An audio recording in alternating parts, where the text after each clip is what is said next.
Dalam wudu, lihat, aidiakum ilal marafiq, ila sampai siku, bukan dari siku ke tangan.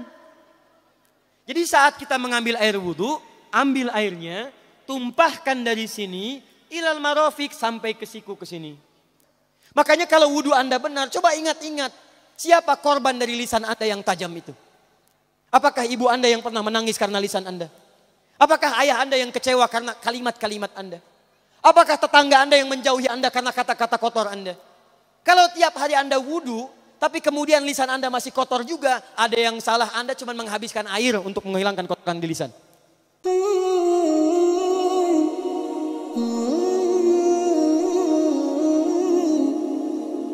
Ayo lihat sini, lihat.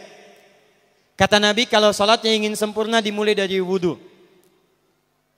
Ya ayyuhalladzina amanu, kalimat wudu dibuka dengan kalimat iman. Idza qumtum ilas shalah, kalau kamu ingin sempurna dalam menunaikan salat, faghsilu wujuhakum, maka mulai dengan menyempurnakan wudu. Lihat baik-baik, saya tidak bermaksud mengajarkan, hanya mengulang kembali apa yang kita pelajari. Yang pokok dalam wudu itu ada 4. Sisanya sunnah. Awas kalau yang 4 ini tidak sempurna maka batal wudunya. 1, faghsilu wujuhakum, basuh wajahnya. Kalau disebutkan wajah dalam bab wudu, itu tidak ada yang lain kecuali bagian tampak muka. Gitu ya. Kalau yang punya jenggot, itu termasuk janggutnya di selai-selai. Kalau bapak kalau tidak punya jenggot atau belum punya jenggot, tidak usah maksa. Karena sunnah dalam hadis jenggot itu sunnah merawat, bukan menumbuhkan. Silakan buka tentang babul liha, bab jenggot. Itu hadis-hadis tentang sunnah jenggot, sunnah merawat. Merawat bagi yang punya jenggot. Tapi yang tidak punya jenggot jangan dipaksakan. Beli arang, sok. Beli timun, tidak usah. Ya, tapi kalau ada jenggotnya silakan rawat dengan baik. Supaya menampakkan nilai-nilai kemuliaan. Tahan. Sekarang kita mulai. Bagaimana cara berwudu yang baik? Perhatikan baik-baik. Kata Quran, faghsilu, membasuh wajah. Kalimat Qurannya menggunakan kata ghasala. Ghasala itu ambil airnya, tumpahkan di tempat yang dibasuh. Ambil airnya, tumpahkan di tempat yang dibasuh. Mohon izin, tahan sebentar. Mas, sini mas.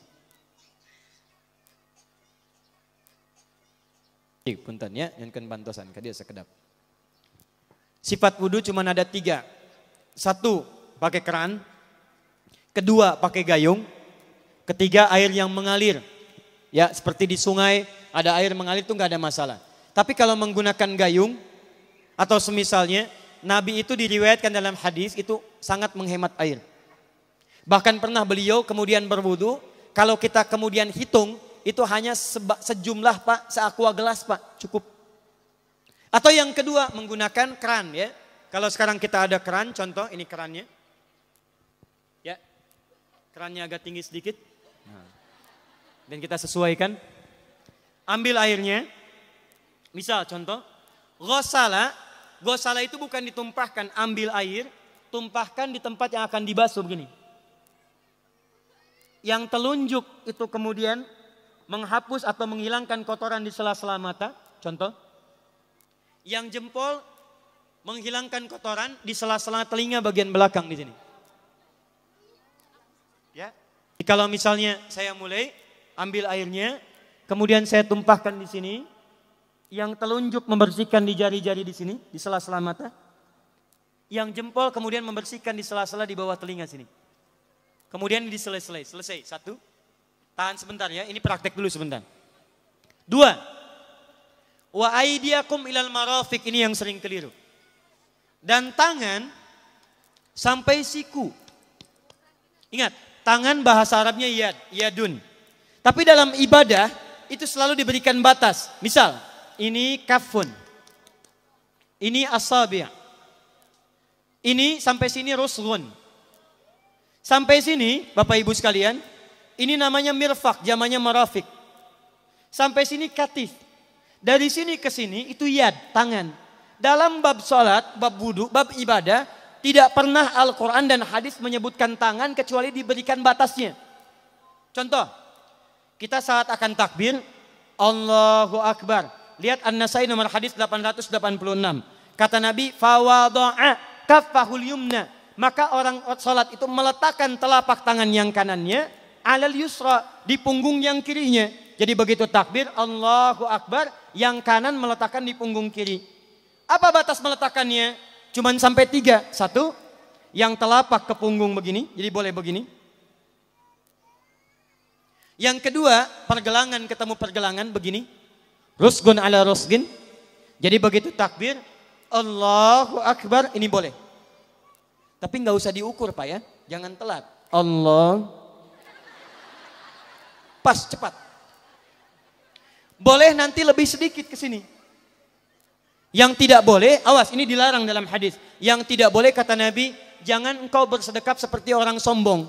Kata para ulama bagaimana? Ketika tangannya bertemu dengan mirfaknya begini. Nah ini awas sedekap yang dilarang, hati-hati. Kadang-kadang ada orang menes ke puncak subuh-subuh sholatnya begini.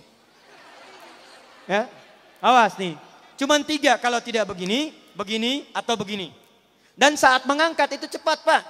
Hadisnya cepat. Fawado'a. Fa itu di ilmu nahu harfu atfin. Rabitin. Baina syai'aini bila hudud. Huruf yang menyambungkan 2 peristiwa tanpa jeda, cepat. Jadi antara mengangkat dengan meletakkan langsung. Angkat. Allahu Akbar. Tidak ada gerakan lain. Maaf, saya tidak bermaksud menyalahkan. Saya alhamdulillah ada koleksi 1235 kitab hadis.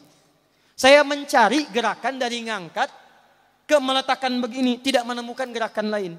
Karena itu jangankan hadis-hadis yang sahih, di kitab hadis palsu pun pemalsu hadis tidak tertarik memasukkan hadis ini. Saking jelas jadi saat mengangkat langsung begini. Kenapa saya penting terangkan? Karena ada sebagian saudara-saudara kita merasa tidak enak, Ustadz. Kalau saya takbir masa kiri duluan. Sedangkan kiri kurang bagus, yang bagus kanan. Saya mah pengennya begini aja lah. Begitu takbir kanan duluan baru tutup dengan kiri. Jadi begitu diangkat Allah kanan masuk kiri begini tutup. Kadang-kadang kaki naik dikit. Nah itu maaf, saya tidak bermaksud menyalahkan tapi saya belum menemukan hadisnya. Dan pemalsu hadis pun tidak tertarik memalsukan hadis ini karena saking jelasnya angkat tutup. Jelas ya? Nah sekarang lihat sini. Dalam bab wudu, bahasa Qur'annya mengatakan, wa aidiakum ilal marafiq, dari tangan sampai siku. Ila dalam ilmu nahu harful ghayah, huruf yang menunjuk pada tujuan, batas dari ke. Ana minal an sa'adhab min Menes ila Bekasi. Saya setelah ini akan pergi dari Menes ke Bekasi. Jadi saya berangkat dari mana? Menes. Tujuannya kemana? Bekasi. Tujuan dalam bahasa Arab menggunakan ila, harfu ghayah. Dari Menes ke Bekasi. Menes ila Bekasi. Dalam wudu, lihat. Aidiakum ilal marafiq, ila sampai siku. Bukan dari siku ke tangan. Jadi saat kita mengambil air wudu, ambil airnya, tumpahkan dari sini, ilal marafiq sampai ke siku ke sini. Balikan lagi ke depan. Jadi bukan kerannya dibeginikan, sikunya dibeginikan, takut, bukan. Jadi bukan siku diteruskan ke bawah. Yang tepat itu ambil airnya, kemudian basuh dari sini sampai dengan ke sikunya. Hati-hati, ini ada maknanya. Dan jika benar di hadis Muslim, jika orang wudunya benar seperti ini, maka bersamaan dengan jatuhnya air wudu itu, jatuh pula dosa-dosa dan kotoran yang melekat pada anggota tubuhnya. Tidak cukup dengan amin, nanti kita lihat dulu. Teruskan, saya baru caranya dulu nih. Awas. 3. Wamsahu biru'usikum. Wamsahu, lihat. Untuk wajah pakai gosala, basuh.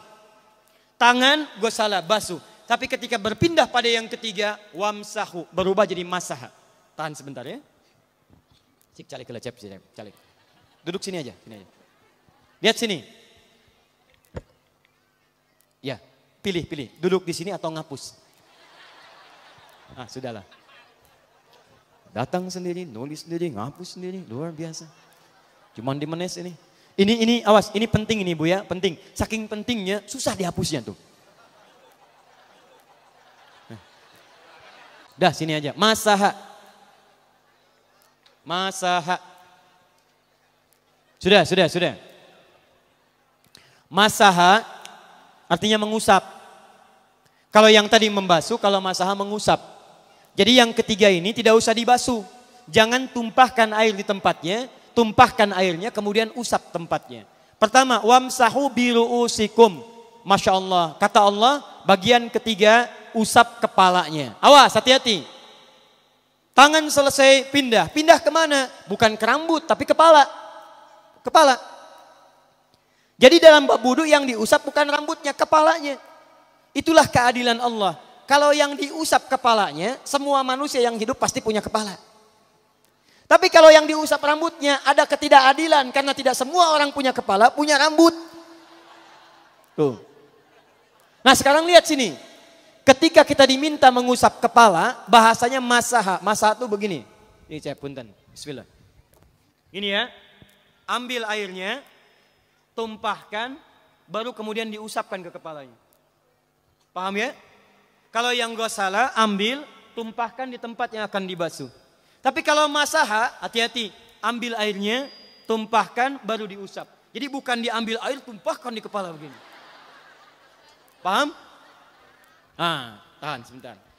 Dan ini menggunakan huruf ba, Masya Allah. Ba, lihat, wajah tidak pakai ba.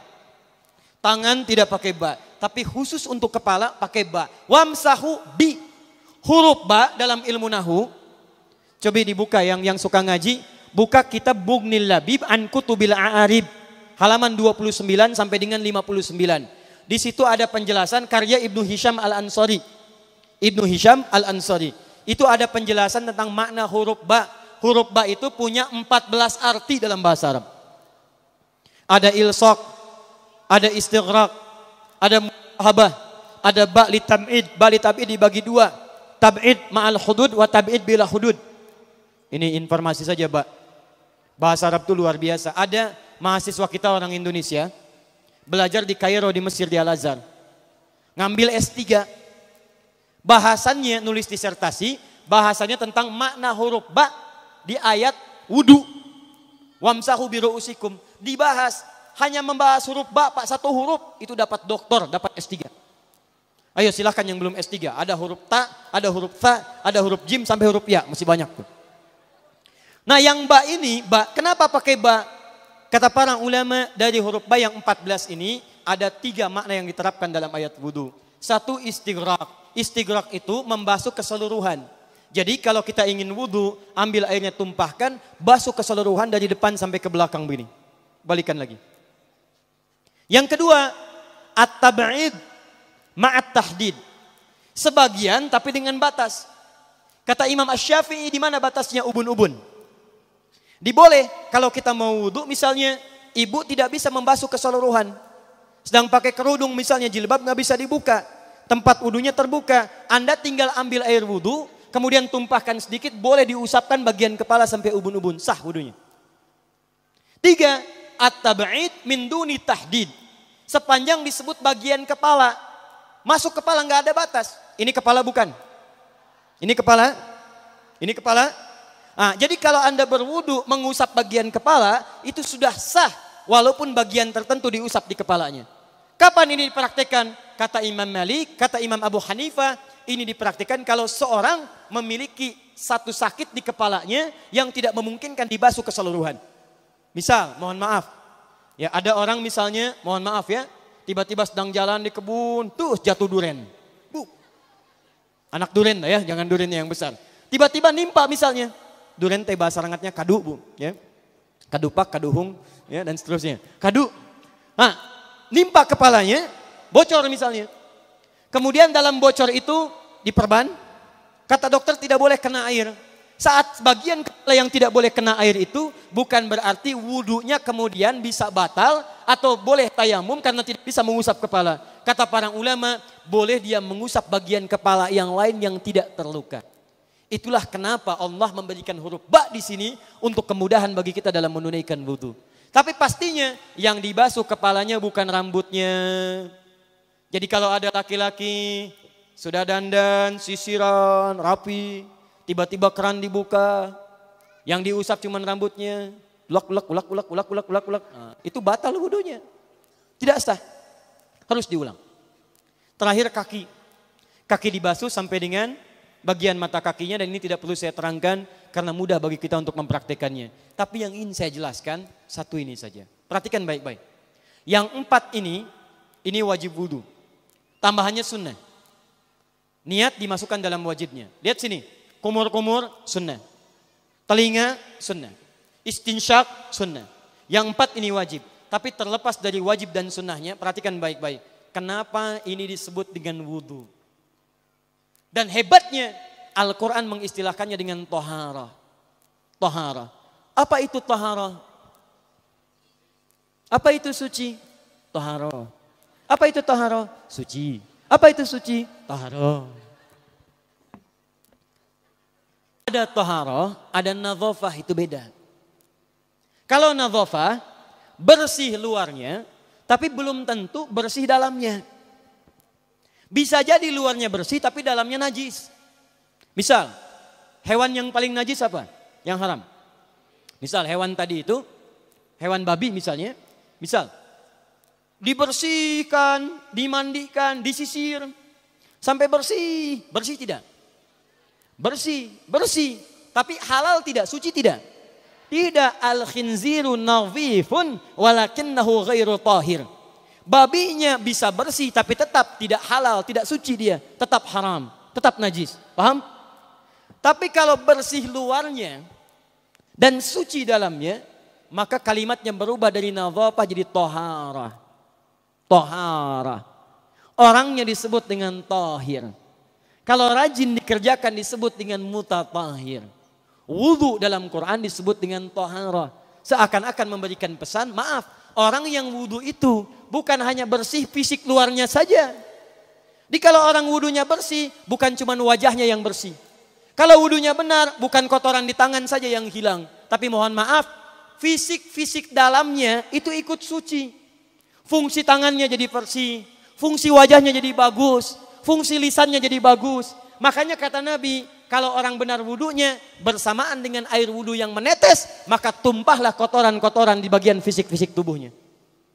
Jadi kalau kita benar wudunya kumur-kumur, kukumur, masukkan keluarkan bersamaan dengan keluarnya air itu, maka kotoran-kotoran di lisan pun ikut keluar. Tangan dibasuh, bersamaan dengan dibasuhnya tangan, fungsi tangan yang kotor-kotor itu ikut hilang. Hadis Muslim. Makanya orang yang setelah selesai wudu dia berdoa, apa wudunya? Apa doa wudunya? Asyhadu an la ilaha wa asyhadu anna Muhammadan Allahumma minat waj'alni minal, lihat sini, minal mutatahhirin, minat tawabin. Lihat. Bapak Ibu kan baru wudu, tapi kenapa doanya selesai tobat?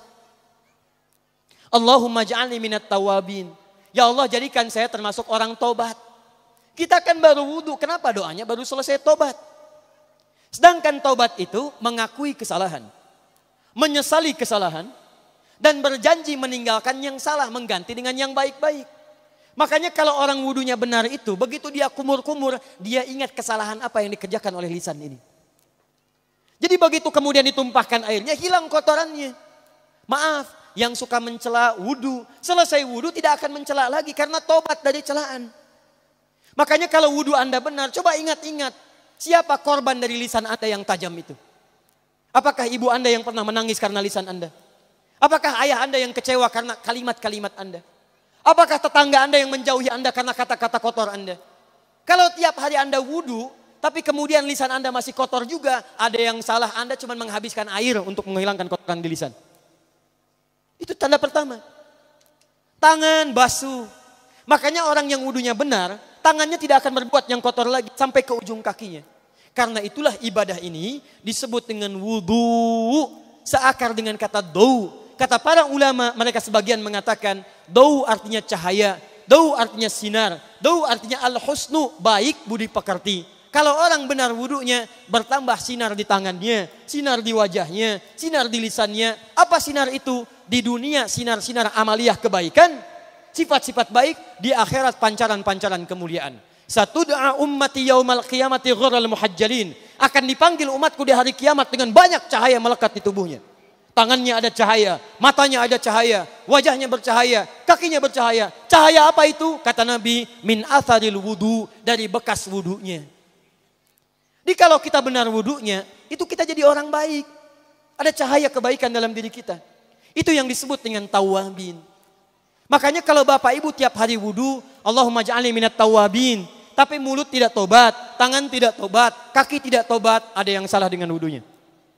Waj'alni minal mutatahhirin. Jadikan saya orang bersih dan suci. Jadi kalau selesai wudu, pakaian bersih, wajah bersih, tangan bersih.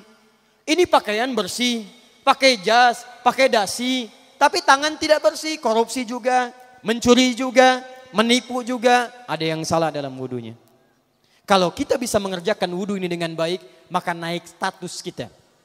Disebut sebagai, langsung oleh Al-Quran, disebut hamba yang dicintai oleh Allah Subhanahu wa ta'ala.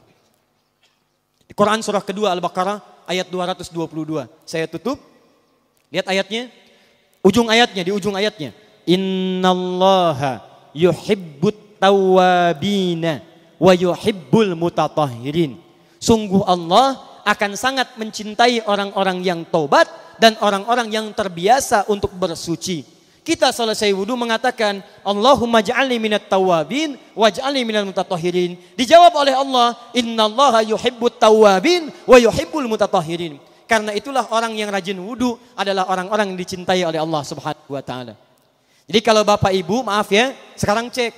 Kalau batal wudu, pengen wudu lagi. Tidak hanya saat sholat. Sekarang batal wudu, ingin wudu. Batal wudu, ingin wudu. Itu tandanya Bapak Ibu sedang mendapatkan cinta dari Allah Subhanahu wa taala. Tapi hakikat cintanya bukan pada wudunya, tapi berubahlah orang itu menjadi baik dan dekat dengan Allah Subhanahu wa taala.